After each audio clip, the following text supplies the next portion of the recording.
This course will not be complete without discussing some of the deeper thoughts that you should think through in adopting running as a sport.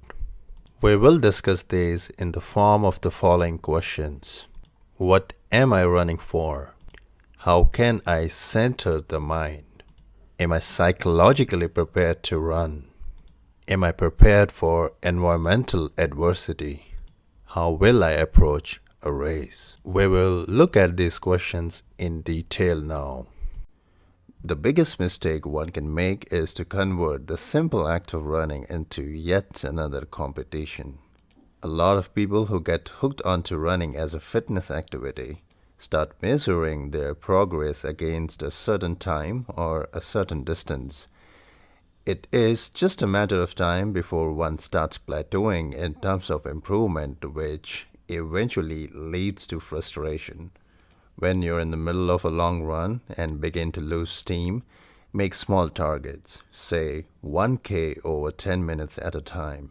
Maintain your form at all times. Keep your mind clutter-free and shoulders and body relaxed. Not only will it improve the way you're running, but will keep you focused and happy as well. So don't forget to enjoy what you do and remind yourself why you started running in the first place. You are running to be fit, or maybe to lose weight, or maybe just to socialize. You're not running to compete. Staying in the moment is crucial to running well because it helps minimize negative thoughts and distractions. This takes practice. In a 20-minute meditation, it can take a person 15 minutes to realize their focus has wavered away from breathing before they switch back. Meditation is not about preventing your mind from wandering, but building awareness of your surroundings. To practice, sit in a quiet room and focus on your breath as your chest inhales and exhales. When you notice your mind wandering, bring your thoughts back to aids such as breathing or something else like a fan or a furniture that you can use to control your thought process with. Breathing is one of the most effective tools of meditation used by various schools of meditation. A race could go wrong in many different ways. What you eat, what you wear, how much you have slept, and your water and salt intake. Any of these variables could make or break a race. No matter how prepared you are, running will perhaps become painful at a point. Your run might even be relegated to a walk. You will be overtaken by people half your age. However, it can't be as bad as you might imagine if you had played those fears beforehand in your mind.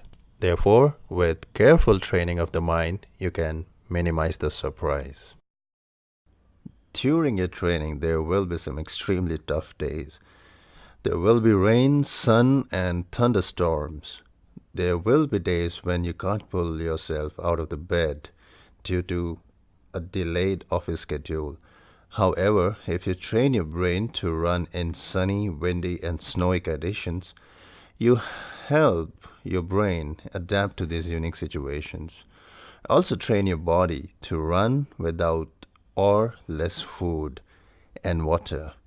This might come handy when the situation gets tough. Awareness of these possibilities make you mentally stronger to take such situation head on during the race day. If you have signed up for an event, fretting about the race all day will do little to help. Instead, take action. If the race is nearby, run the course as a practice run ahead of the race day. If the race is in a different city, it makes sense to race the entire route or the difficult portions of it a day earlier. Google Maps or Garmin Maps are handy tools to analyze the trail, elevation, and weather. These visual markers will give you a fair idea of the route and keep you mentally prepared about what is to be expected.